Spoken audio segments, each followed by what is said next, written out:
有關於 Obsidian 的外掛，我們已經介紹了很多。今天呢，就換口味來介紹一個輕量級的樣式主題，它叫做 Ebalent Works。那它是所謂的一個輕量級呢，是它的 CSS 檔呢非常的短小精幹，顯示的樣式呢也是屬於比較偏於清淡風的這樣子的一個樣式。下面我們就來簡單的介紹一下它提供的這一些功能。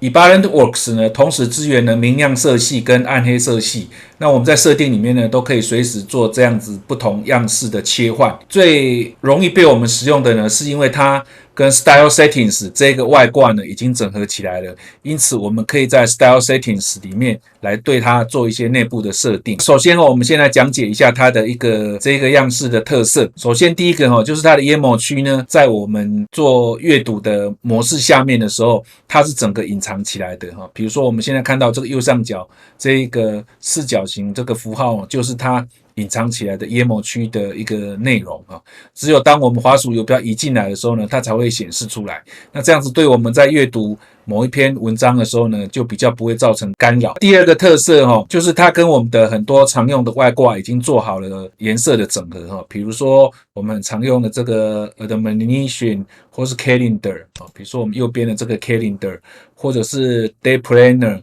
或者是Ending Mode 的這個 Sliding Pane， 或者是 Timelines Tracker 等等這一些外掛呢，都已經做了良好的整合了。那第三個就是我們剛剛提的它跟 Style Settings 呢這個外掛呢已經做好了設定，因此我們就可以針對我們要顯示的標題啊、標籤啊、內文啊等寬字形等等，都可以在這個 Style Settings 裡面來做一個設定啊。我們來看一下，我們點擊一下設定，再點擊第三方外掛。然後在這個地方呢，輸入 Style Settings， 我們就可以找到 Style Settings 這一個外掛的選項，然後點擊這一個 Options。那在這邊呢，我們就可以看到我們的 Ebalent Works 這個 Theme 就可以在這邊做設定了。我們就可以把它點擊開來，它有一些切換的選擇你可以來做一個切換。那我們可能會需要做這個比如說我的標題我的1級標題到6級標題呢，我們都可以變換它的風格。比如說它原先預設的風格呢是下面這一個Architect's Daughter 這一個 Google 的字型它是一個手寫風格的字型，但是對我們的中文呢沒有辦法用手寫的風格來呈現，因此我就把它換成了 JSON Handwriting。那這個 JSON Handwriting 呢我的连結裡面有放上它的一個这個字型的連結它也是開放源碼碼在 GitHub 上面的，因此我們可以免費的來使用它。然後除了標題以外，它的標籤、內文或是等寬字通通都可以開放出來，讓我們自己來做字型的設定。然後主要的顏色跟次要的顏色呢，我們也可以自己來做更換你可以根據你自己想要比較習慣的色系自己來這邊呢做一個替換比如說它有這個預設的這個6、7種顏色你可以自己來做更換。那這個就是透過 Style Settings 呢就可以來做進一步的設定。那同時它也提供了它這個配色表給我們看的那如果你有需要的話，可以去看一下，然後有需要的話可以自行再做一個調整。这個就是它的一個這個樣式的特色，呈現出來的樣子當然就是你現在看到我這一篇其實就是已經使用了這個 Ebalent Works 這一個樣式主題呈現的一個結果。那我們剛剛講到我們有這一個手寫風格的字型那我這邊有列出2個第一個就是我目前正在使用的這個輕鬆手寫體，那它有好幾種的不同的樣子，那你可以自己去這個 GitHub 上面自己去挑選一個你自己喜歡的這個樣式。那我們在 Style Settings 裡面要設的時候呢，是使用這個 JSON Handwriting 1或者是 JSON Handwriting 4那它當然有1、2、3、4那這個是我覺得我自己可能比較会習慣用的。那目前現在螢幕上看到這個是這個 Handwriting 4那另外也有一個內海字體。